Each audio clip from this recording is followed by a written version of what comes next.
I'm standing in the rain, keys in my hand, staring at a stranger who has just pulled into my assigned spot, and she is looking me dead in the eye, rolling up her window. Like I'm the inconvenience. Okay, so I work a long shift at a mid-size office complex, 6 floors, shared parking structure, assigned spots for tenants. I pay extra every month for spot 14. It's got my unit number stickered on the curb, not subtle.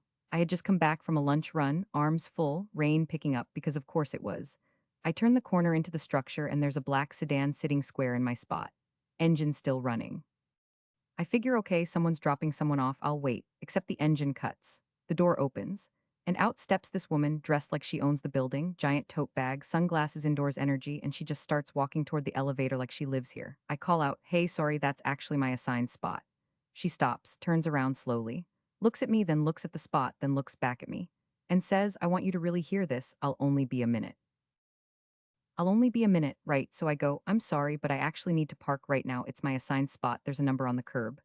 Very reasonable, right? She sighs, like I had just asked her to solve a math problem. Then she goes, there are open spots on level 3. I saw them on the way in. And she turns back toward the elevator. She's already done with me. I say a little louder, those aren't my spots. This one is, I need you to move. She stops again, turns around again. And now her whole face has shifted, like I've personally offended her by existing in this parking structure. She goes, I have an appointment upstairs. I will be 20 minutes maximum. You can park on 3 and walk down. It's not a big deal. I will be 20 minutes. She upgraded herself from a minute to 20 in about 45 seconds. No, seriously, I need you to feel that. I say, that's not how assigned parking works. This spot is mine every day. I need you to move the car now or I'll have to call building management.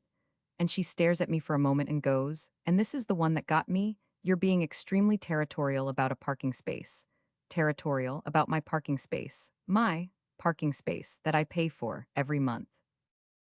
I pulled out my phone right there and called building management. Didn't argue, didn't explain myself again, just dialed. And that is when she lost it. She goes, are you seriously calling someone right now over this? I didn't answer. She takes a step toward me and says, full volume, voice bouncing off the concrete, I am a client of a business in this building. I generate more revenue in a month than you probably make in a year, and you are going to make me late over a parking spot. The revenue comment, okay. I held the phone to my ear, looked at her, and said very calmly, then you can afford the parking garage around the corner. Her mouth actually dropped open. A guy walking to his car nearby stopped walking. She goes, excuse me? And I said, I heard you the first time, so did he? And I nodded toward the guy who had definitely heard all of it. She turned red. Started saying something about how I was unbelievably rude, and this isn't over. Which, love that energy, very compelling, and I just stayed on the phone. The building manager, a no-nonsense woman named Doris who has seen everything, shows up in about 4 minutes flat. She takes one look at the car in my spot, one look at me, one look at the woman, and goes, ma'am, this is a private assigned space. You need to move your vehicle or it will be towed at your expense. Not please. Not could you, just towed, at your expense. The woman starts explaining about her appointment, about being a client, about how I was rude to her first. And Doris goes, I understand, you still need to move the car. Flat, done, non-negotiable. The woman looked at the guy who'd witnessed the whole thing still standing there. I think he was genuinely entertained and he just kind of shrugged at her. She got in the car, she moved it. And as she drove past me toward the exit because she left, she didn't even go to her appointment. She rolled her window down and said, you should work on your attitude. I said, drive safe.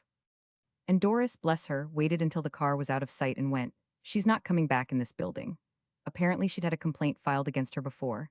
I didn't ask for details, I just parked. In spot 14, like I always do, but honestly, was I too harsh with that comment about the parking garage? Because some people think I should have just stayed quiet and let Doris handle it. Comment below, what would you have done?